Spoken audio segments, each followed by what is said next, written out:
Hi, it's Hannah. I hope you've been enjoying the holidays and have managed to get all your gifts in time. I have not.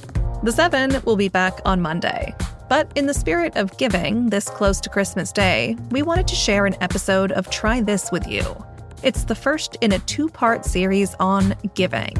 Our colleague and friend of the 7, Cristina Quinn, will help you figure out whether you're an altruist or not, and if altruists are truly different from the rest of us. She talks to neuroscientist and psychologist Abigail Marsh about how you can build your altruistic muscle. I hope you enjoy this listen as much as I did. And if you do, please give Try This a nice rating or review wherever you listen to podcasts.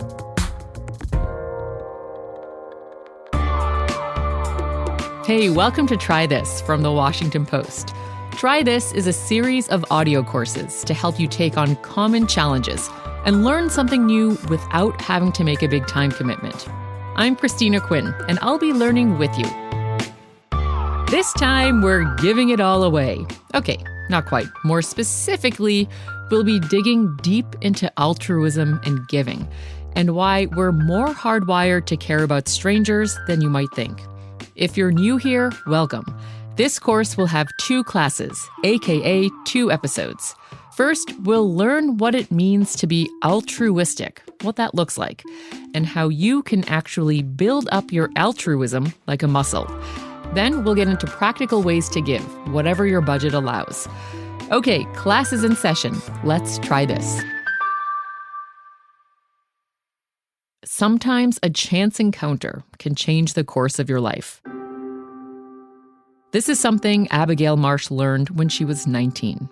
Many details of the evening haunt me. But the biggest one is that I think I would have died if it hadn't been for the actions of this stranger who made a split-second decision to try to save my life. Many years ago, as she was driving home late one night, this happened. As I was crossing an overpass into the city, a little dog, a little orangish dog, ran right out into the freeway in front of my car. And I did, I think, what many people instinctively do, which is swerve to try to avoid it. And that sent my car into first a fishtail and then a spin across the lanes of freeway traffic, miraculously not hitting anybody, until my car came to rest in the fast lane of the freeway facing backward into the oncoming traffic, and the engine died. I was pretty sure that I would also die because I had no phone, I had no way of escaping, there was no shoulder even to escape onto. I basically sat there panicking until I heard a stranger knock on the half-open passenger window and turned to see this man standing there. He had a shaved head. I think he was wearing a suit, but also a lot of gold jewelry. He was a black man.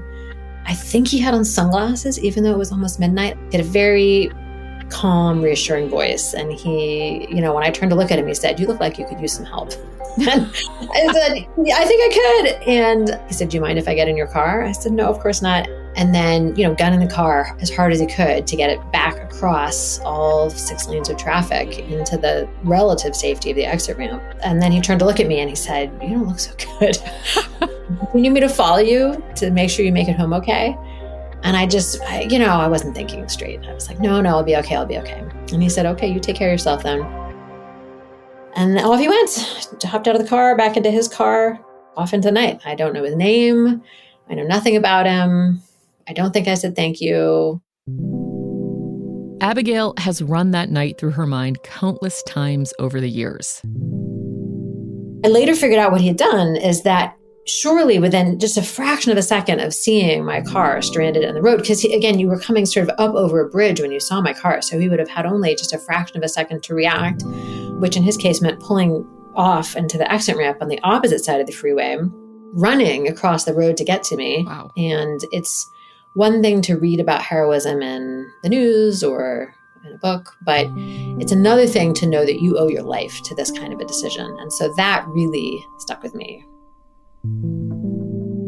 So much so that she decided to study it.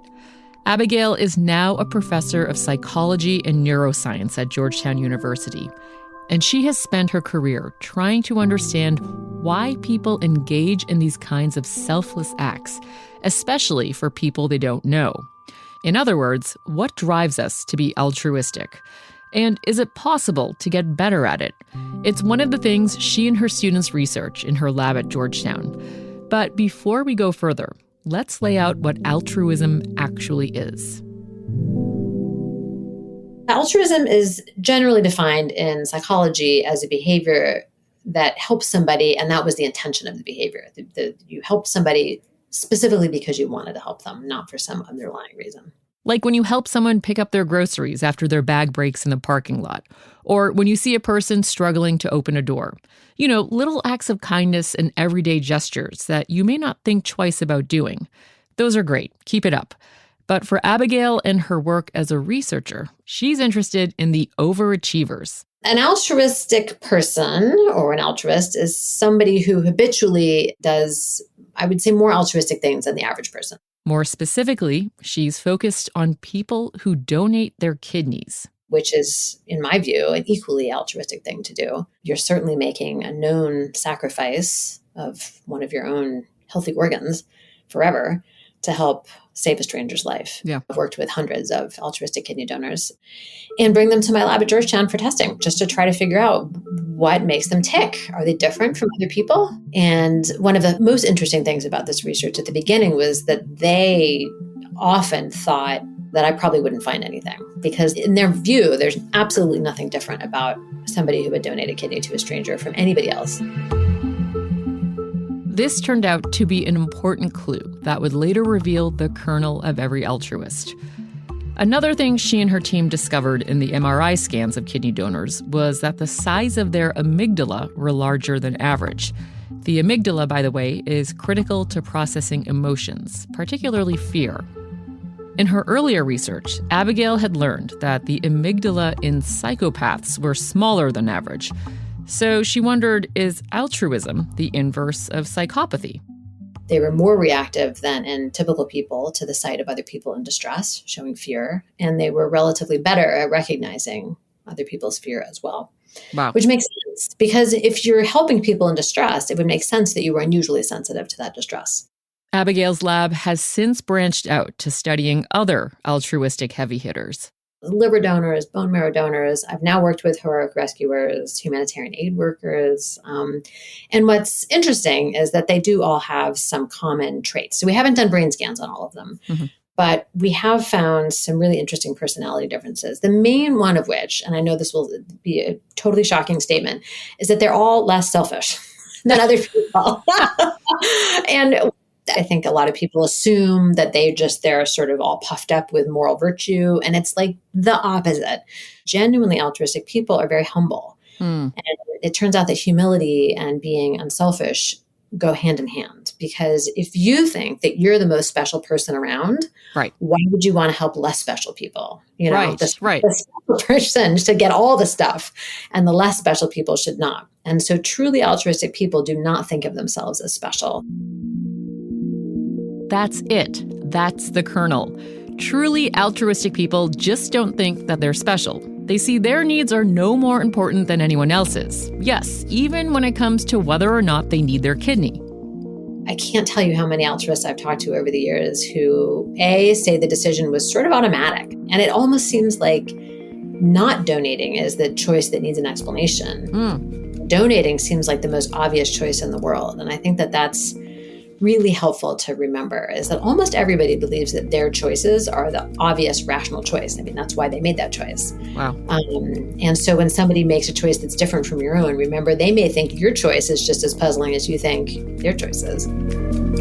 Abigail and her team also learned that in addition to being less selfish, they tend to have more positive views of people, which makes sense, right? Because if you think everyone stinks, why would you want to help them?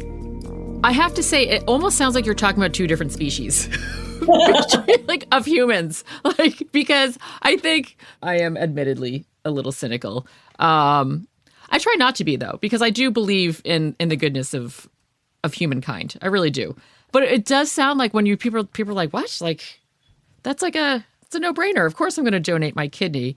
And the fact that you said that people consistently responded the same way, as if like, well, yeah, no, it's not about me. Like, well, this is ridiculous. Almost like, why are we having this conversation, right? Yeah. And these are actually some of the exact phrases they use. It's not about me. Wow. It felt like a no-brainer. Were you struck by how almost like repetitious it was across the board when you were talking to people? You're like, wow, they all sort of have the same response. I had no particular, assumptions going in. And so I was quite surprised at how consistently the altruists I've worked with said that their decision was very kind of intuitive and seemed obvious, Right. Like it just felt like it feels intuitive.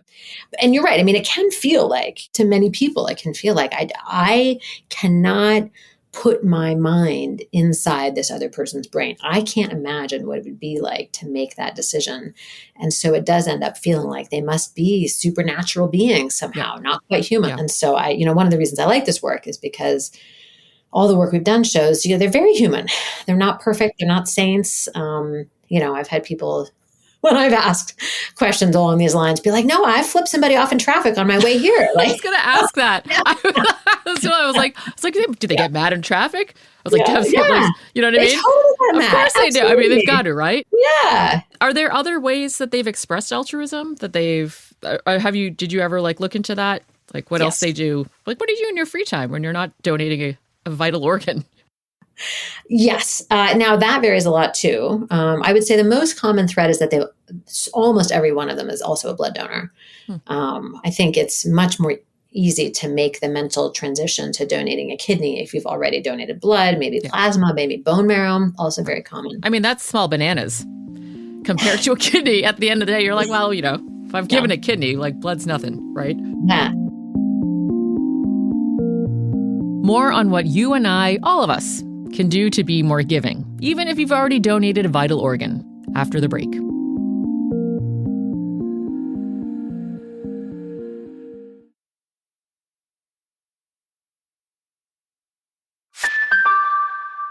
Abigail Marsh, a psychology and neuroscience professor at Georgetown University, says the easiest way to be more altruistic, more giving, whether it's of your time or money, is just start. Start with something that seems easy for you, that does seem intuitive, whether that's just like picking up trash in your neighborhood or, giving change to a stranger who asks for it or whatever. And for some people, that's donating blood, it is relatively easy, but it's amazing how few people do it regularly. Another tip, make it fun. The trick with altruism is that it is a little bit individualized. Some people are left very cold by the idea of sending money to strangers on the other side of the world that they'll never see. They're not people in their community. They don't feel like connection to them. And so it's just important to remember that the same kind of helping and generosity isn't going to do it for everybody. It's just like exercise, right? People always say, what's the best kind of exercise I should do for longevity or health or whatever? And everybody will always tell you, whatever you like. Yeah. Just do something you'll stick with. Right. I hate swimming, for example. God forbid I'm ever left in a situation where that's the only kind of exercise I can do because I hate it. I love swimming. I can swim, but I don't like it as exercise. I like running. And so, that's the kind of exercise I do because I enjoy it. And so I'll stick with it. It's intrinsically reinforcing. And the same is true for altruism. Like whatever way that you find to help intrinsically makes you feel gratified and reinforced, that's what you should do. If you're a really extroverted person who enjoys spending time with other people, you should seek to help in ways that are extroversion friendly. Go volunteer in a soup kitchen, go help in some really social setting that will be, not just pro-social, but, something that you love. Right.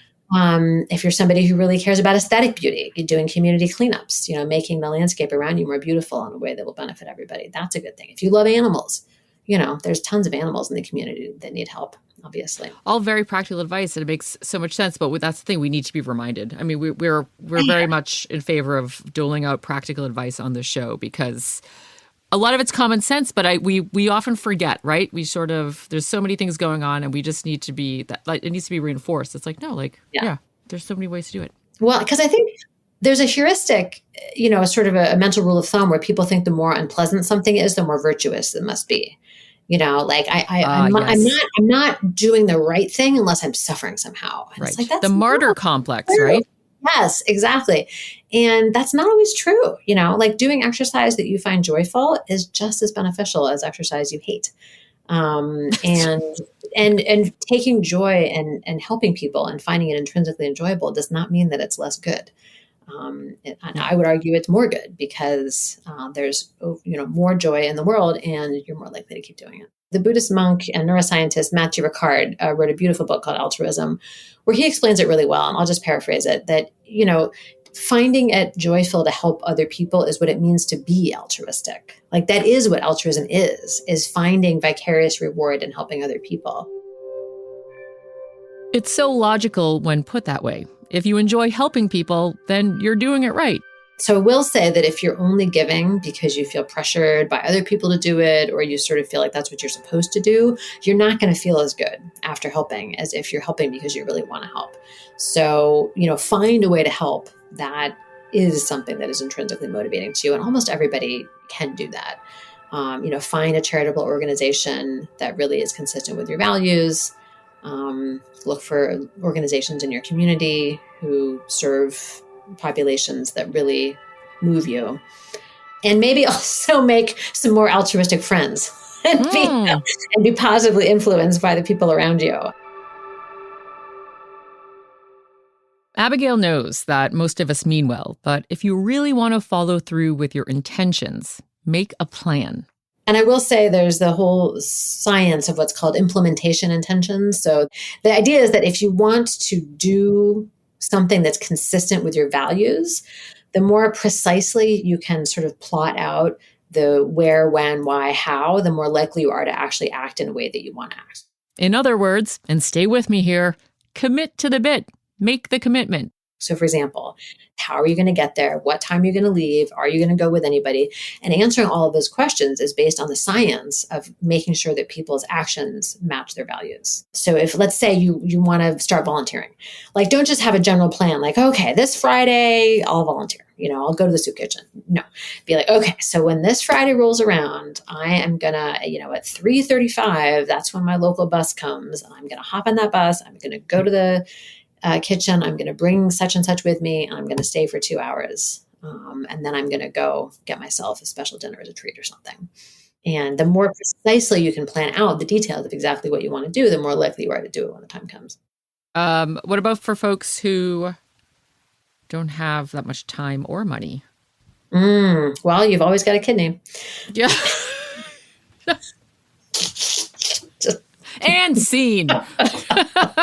So there are ways to benefit other people that are very small, but have ripple effects on the social fabric. And I have a colleague here at Georgetown whose name is Kosta Dean Kushlov, who studies our use of phones and social media. And he's done really interesting research showing that walking around with your face in your phone, even if you're like, for example, following directions, causes you to miss out on connections with just the passersby that you meet. You make less eye contact with them. You're less likely to smile. If they have a cute dog, you're less likely to interact with it.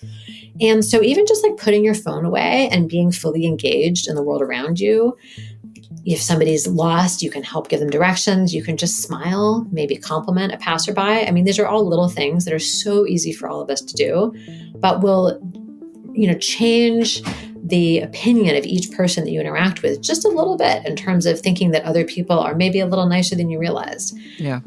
And that's the kind of community change that can lead to big changes in the long term, right? Increasing trust, reducing cynicism, increasing how much people just like other people. Right. So even just like little positive interactions with strangers or people you don't know very well day to day can make a big difference. Okay, recap time. Extreme altruists see helping, like donating a kidney, as intuitive, not extraordinary. But Abigail Marsh believes anyone can become more altruistic, like strengthening a muscle. Start small and make it enjoyable. Altruism grows with small, intuitive acts of helping. Choose forms of giving that feel naturally rewarding and fit your personality. Helping is most effective and sustainable when it's internally motivated and aligned with your values. Get into the habit of giving by making concrete plans about when, where, and how you will help. And even brief, positive interactions, like putting your phone away, making eye contact, saying hi and smiling, or offering small assistance, all of that strengthens social trust and can create meaningful, long-term community impact. Spread those good vibes, my friend.